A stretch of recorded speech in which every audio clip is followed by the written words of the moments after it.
You hear it before anything else. It's still dark. The street is completely quiet, that particular quiet that only exists at 4 in the morning in a suburb where nothing has started yet. And then out of the silence comes the sound. Clip, clop, clip, clop. Slow and steady and completely unhurried, getting closer down the road toward your house. You might be 6 years old and you've crept out of bed and you're standing at the front window in your pajamas, breath fogging the glass. The big Clydesdale comes into view first, chest high, head nodding with each step, moving at exactly the pace it has always moved on this street, at this hour on this run. The Milko doesn't need to say a word. The horse already knows where to stop. The man hops down from the cart, grabs the bottles in a metal carrier, 6, 8, sometimes 12 at once, and jogs up your front path without making a sound. He sets them down on the step with barely a clink, takes the empties your mum left out the night before, takes the note she left with them, the one asking for an extra pint on Thursday, and then he's gone. The horse has already moved forward on its own to the next house. Before you've even gone back to bed, the day's milk is already on your doorstep. That was the Milko. And if you grew up in Australian suburbs anywhere between the 1940s and the mid-1980s, that sound, clip, clop, clink, is probably buried somewhere in your earliest memories, as ordinary and reliable as sunrise itself. So what happened to him? The story of the Australian milkman begins not with a grand vision, not with an entrepreneur or a business deal, but with a basic problem of survival. Before refrigeration, milk spoiled fast. You couldn't buy it in bulk on Monday and expect it to last the week. You needed it fresh, and you needed it daily. For most of Australian history, that meant someone had to bring it to you because you couldn't get to it yourself before it turned. In the early days, the milkman carried milk loose in 10-gallon churns on a horse-drawn dray. When he stopped at your gate, you came out with a billy can or whatever container you had, and he ladled it directly into your vessel from the churn. There was no seal, no pasteurization, no foil cap. You boiled it when you got inside. Many Australians of a certain age remember their mothers scalding the milk every morning, heating it in a saucepan until a thick skin formed on the surface, which was then skimmed off and spread on bread with jam as a small treat. That skin was not waste. That was breakfast. By the 1940s, technology had caught up enough to change the picture.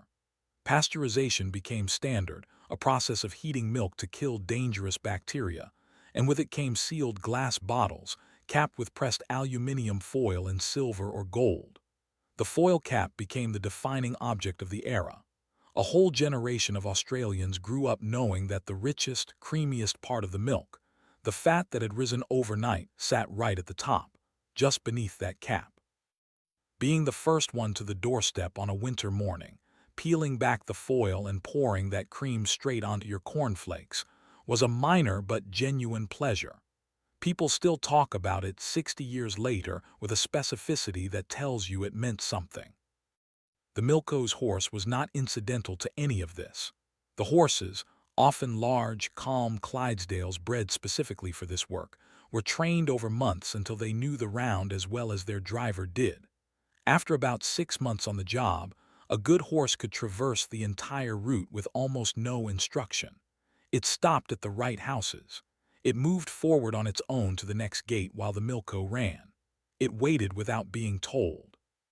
Conway Tigg of the Lincoln Park Dairy in Essendon, Melbourne, whose family ran milk deliveries from the 1920s right through to 1987, described his Clydesdales as partners, not tools. His horses pulled the cart close to 20 kilometers a day. The residents of Hedderwick Street in Essendon didn't set alarm clocks. They woke to the sound of hooves on the bitumen. Many milkies were still working with horses well into the 1970s. The last horse and cart milk delivery in Geelong was made from Sargent's Dairy in Norlane in 1974. Lincoln Park Dairy in Essendon made their final horse-drawn run in 1987. These were not heritage novelties. They were functioning businesses that had simply found no reason to change what was still working. To understand why the Milko mattered, You have to understand what mornings looked like in suburban Australia before the supermarket era. Most families didn't have a car. Most women, and it was almost always women managing the household, didn't drive. The nearest shop might be a 20-minute walk each way, and that was assuming it was open, which it wasn't before 8 in the morning and wasn't on Sundays at all. The Milko removed that problem entirely. He came to you. He came before the day started, and he came every single day, including weekends, including Christmas morning, which is why Conway Tigg remembered the children of Essendon rushing to their front windows on Christmas Day to see the horse pass, as excited by that familiar clip-clop as by anything under the tree. The note system was a quiet marvel of suburban logistics. You left a note in an empty bottle the night before: extra pint on Thursday, no delivery Saturday, can you start leaving cream on Fridays? And the Milko read it in the dark at 4 in the morning and adjusted accordingly. No phone call, no app, no confirmation message, just a note in a bottle and an implicit trust that the person who'd been doing your run for 15 years would sort it out. And he did, every time. The milk run was also one of the first jobs available to teenagers in the suburbs. You woke before dawn, you collected the bottles, you ran the round. For a generation of young Australians in the 1960s and 70s, it was the original before-school hustle. Steve Biggin, who spent 40 years as a milkman in Geelong and was one of the last of his kind, started young. He remembered milk at a penny and a half per pint in the 1950s.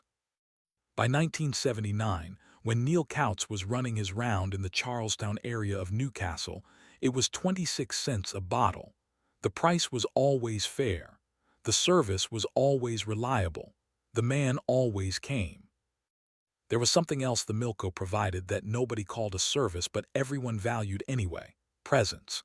He knew which households had a new baby because the order changed overnight. He knew when an elderly woman hadn't put her bottles out and he'd check on her. He knew which families were doing it hard. The empty bottles told a story every morning. In a suburb of strangers who waved, the Milko was often the one person who actually knew how everyone was getting on. The Milko didn't disappear because of one dramatic event. He disappeared the way most ordinary things disappear. Gradually, then suddenly, pulled apart by forces that each seemed manageable on their own, but were catastrophic together. First, the refrigerator arrived and stayed. Through the 1950s and 1960s, as Australian families became more prosperous, the household refrigerator went from a luxury to a standard appliance. And with a proper fridge in the kitchen, not an icebox, not a meat safe, but a real electric refrigerator, daily milk delivery became a convenience rather than a necessity. You could buy 2 liters on Monday, and it would still be good on Wednesday. Then supermarkets began stocking cartons of milk in chilled aisles during the 1970s, and suddenly you could get a week's worth in one trip. Steve Biggin, who watched the whole transition happen from his milk cart in Geelong, put it plainly: once the supermarkets started selling carton milk in the 1970s, that was the beginning of the end. The logic that had made the Milko essential, that you needed fresh milk brought to your door every day because you had no way to keep it otherwise, evaporated the moment a large cold fridge sat in every kitchen in the country. Second, the suburbs sprawled outward and the runs became impossible. The Milko's round worked because suburbs were dense and walkable. Houses close together, streets short, a horse or a small truck able to cover the territory efficiently. As Australian cities expanded through the 1970s and 80s, bigger blocks, longer streets, cul-de-sacs, estates that seemed to go on forever, the maths of the milk run stopped working. More distance, more time, more fuel or more animal for the same number of customers. And as the customer base shrank because of the fridges and the supermarkets, you were covering more ground for less return. The round that had sustained a family for 30 years was no longer viable. You couldn't raise the price enough to compensate without losing more customers. You couldn't cut the round without losing the economies of scale that made the price work. It was a trap with no exit. Third, deregulation finished what the supermarkets had started. On the 1st of July, 2000, The Australian dairy industry was fully deregulated by the federal government. State milk authorities, the bodies that had regulated pricing, supply, and the conditions under which milk was bought and sold, were wound up entirely. The number of dairy farms had already been falling for decades, from 150,000 people employed in the industry in the 1930s down to between 40,000 and 50,000 by the year 2000. After deregulation, the number of dairy farms fell from around 12,500 to approximately 5,200. In 2011, Coles dropped the price of its own brand milk to $1 a liter. Woolworths followed within days. At the farm gate, just 29 cents of that dollar made it back to the farmer. The Milko, if any had survived to that point, was now competing with a product being sold below the cost of production by two of the richest companies in the country. There was no competing with that. There was only stopping. By 2021, only 2 dedicated Milkos remained working in Canberra. 2. In a city of 500,000 people. And the reason they were still there wasn't economic logic. It was the same reason Conway Tig kept his Clydesdales going in Essendon until 1987, when virtually every other dairy had already motorized or closed, because stopping felt like a betrayal of something that deserved better than being quietly discarded. When John Ritter and his wife Carmen moved into their new house on Hedderwick Street in Essendon in 1982, they came home on their first evening to find milk had already been left on their doorstep. They hadn't arranged it. They hadn't asked. Conway Tig had simply noticed the new residents, guessed what they'd need, and left it. That is not a business practice. That is a form of neighborliness that we have no efficient replacement for. We have simply decided to do without it. Think about what the Milko represented for a moment, not as a service but as a structure. He was a man who knew your household by its empties, who read your handwriting on notes in the dark, who adjusted your order without being asked and never got it wrong, who turned up on Christmas morning because the milk didn't care that it was Christmas. He was, in a very specific way, one of the last people in your suburb whose job it was to pay attention to you. Not because you were a customer number or a delivery address, but because you were on his round, and his round was his community, and that's just what you did. What replaced him was cheaper and more efficient and entirely correct by every measure that economists use to evaluate these things. The supermarket milk is cold and sealed and available at 7 in the morning, and you can buy 2 liters for less than what a single bottle once cost. That is objectively better in every logistical sense. But the supermarket does not notice when you haven't come in. It does not leave an extra pint on your step when it suspects you might need one. It does not remember what your mother used to order. It does not move forward slowly to the next house on its own. The Australian milkman was perfectly suited to the world that existed between the 1920s and the 1970s.